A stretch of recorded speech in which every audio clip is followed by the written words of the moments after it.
afternoon to make my first sectoral speech for my portfolio. Hold on. Standing orders. And I think you are fully aware. And if I have to stop you again during your presentation, you will not get any additional time. No, and she knows. Member of Parliament St. James Southern and Opposition Spokesperson at Culture and Information Creative Industries, Nekeisha Burchell, joins us in studio to further highlight concerns about the usage of our Jamaican dialect, Patois, in parliamentary proceedings. Good morning, ma'am. Welcome to Smile. How are you? Morning, Neville. I'm good, and thank you for having me today. Yes. No problem. Years ago, when the State Minister, Mr. Terrelong, spoke Spanish, and Mr. Warmington got up and stopped him and said, well, no, Parliament,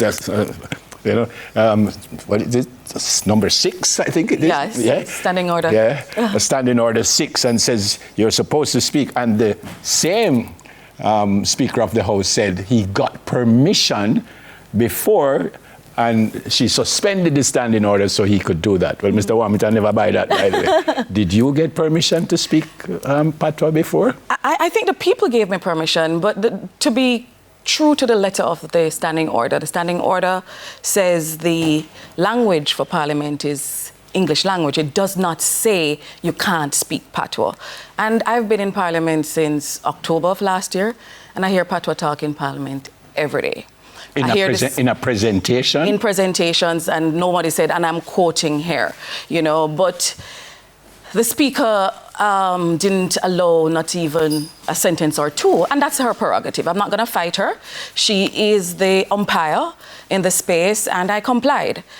But the point was made, Neville, in 2 sentences. In 2 sentences or less of the Jamaican language, it has stirred a conversation nationally about our identity, about class, about our culture that I couldn't have asked for. Is that what you wanted to do? That was it.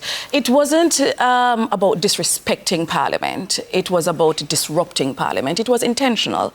It was to stir that conversation in us because we had gone into this comfort zone of just accepting Parliament. So when I came in as a millennial politician and I'm told to read a prayer that says, that prays to the King and to the public weal and to his children, I felt very uncomfortable with those things. So I have been contending with them personally as a black woman from rural Jamaica, still praying to the King. And then what happened recently with the mace, again, I was confronted. Is this the kind of politics I want to leave when I exit the space? I did not come in here to keep it the same way. I came in here to disrupt it for the better. And so in a sense, we're kind of juxtaposing the mace beside a mirror. I sought to put a mirror in Parliament, not for Jamaica to reflect on itself, but for Parliament. We are the legislators, for us to reflect on ourselves. Yep. Is this what we want? The Speaker of the House said, you knew better. And she said it 2 times. She said, she knows better. You knew better. I knew better than to not represent my culture, for the people of Jamaica to not hear their language, to hear themselves in Parliament. I don't think. I was asked a question about Dr. Brown Burke's lifting the mace. Mm-hmm. And I said in response that if you don't have rules and order, there will be chaos. Yes. I accept that some of those rules probably shouldn't be there, but they are there. So why don't you follow the rules that are there, and then when the time comes, if possible, change them? But why the rules are there, why don't you follow them? So when is the time? And when Well, you should tell me that when the time is. Exactly, which is why I raised that mirror for parliamentarians, for legislators, to look at themselves. Is this how you want to represent your parliament and your people in 2026? That was me disrupting it. That was me spurring the conversation to say, it's time for change. And clearly, Parliament wasn't ready for that conversation. But you know who's ready for it? The diaspora. Who's ready for it? Jamaica is ready for that conversation. And they're having the conversation. I get the controversy, but controversy is good. That is how culture evolves. I want Jamaicans, I want our children to be able to rigorously learn and speak the English language. But I want them to intelligently navigate the Jamaican language. I want them to own it, because language is confidence. I want our people, I want our children to confidently speak them patois in a parliament, out of parliament, in official, informal spaces, in informal spaces. For Read Across Jamaica Day last week, I went to a couple schools in my constituency. I didn't bring an English book about Spider-Man, Superman. I brought Jamaica Labrish by Louise Bennett. I brought Anansi Stories by Louise Bennett. And I was surprised a lot of the kids, they don't know who is Brother Tukuma, they don't know who is Big Boy, they don't know who is Anansi. We're losing it, and if we don't disrupt it, jolt society, then we're going to stay the same. I would, and I was going to say I would suspect, I don't know, but I've seen Parliament, and you're a part of the opposition. Mm-hmm. If a member of the government did something that's wrong in Parliament, I suspect the opposition will jump on board and say, hold on, you did something wrong. Well, that's up for debate. As I said... hold on. The rules of Parliament say you must speak standard English. That's not up for debate. That's the Standing Order 6, yes, isn't it? Yes, but we were in what is called a sectoral debate. Mm-hmm. And the rules of debate allow you to use literary devices. This was a disruptive communicative device where you use jargons, you use slangs, you use other languages. I was following the rules of English language itself, which gives you literary devices that you can use. I did not, however, challenge the Speaker's authority. She made her decision. She had an option. To do what she did, which was quite predictable, or she could have risen to the moment to say for our culture, for a spokesperson on culture to come into our house and to confidently speak our language. I could allow 2 sentences because that's what she could have done as an enlightened leader. But was your presentation written entirely in Patois? Absolutely not. My first 2 sentences were written in Patois, again, for the shock value to get the conversations going so that we can evolve our culture. Member of Parliament, are we not speaking about 2 different things? One is that there is a rule that shouldn't be there. That is one argument.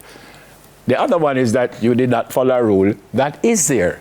What about a youngster watching now and says, okay, so the Member of Parliament says, if I don't like the rule, I must just do it my way, and whether them like it or not, they must live with that. Is that a concern? Well, to your first point, as which you asked about changing the rule, I am very much intending to do what I can to help that to move forward. So I've already spoken to the persons from the opposition who are on the Standing Order Committee of Parliament. It is chaired by the Speaker of the House, and we are going to be raising at the next sitting of that committee for our language, or first language, to be allowed in Parliament. It is chaired, as I said, by the Speaker and has majority government representatives on it. So if they are so enlightened, maybe we will see the laws changing.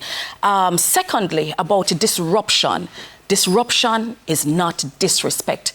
A lot of people back in Sam Sharp Day and Paul Bogle Day would have said, how disrespectful of you to challenge the massa. How disrespectful of you to burn the plantations. That is disorderly. But sometimes, and I'm not at all likening myself to Sam Sharp or Paul Bogle, I'm talking about the moment when we have to decide, are we going to be like the frog boiling in the water and not realizing that we're disintegrating, or will we pop out of that hot water and decide that we're going to change, draw a line in the sand and change for the better, because our children demand that of us. Yeah, you're just suggesting that you should be allowed to use Patois. You're not saying use only Patois in Parliament. Oh, absolutely not. As I said, rigorously teach our children to know English, to use it confidently, but also teach them the confidence of using their own language. That is our gift. That is the genius. That's a talent that has been given to us by our foreparents, and we shouldn't shy away from it. What happens now next time you speak? What you going to do?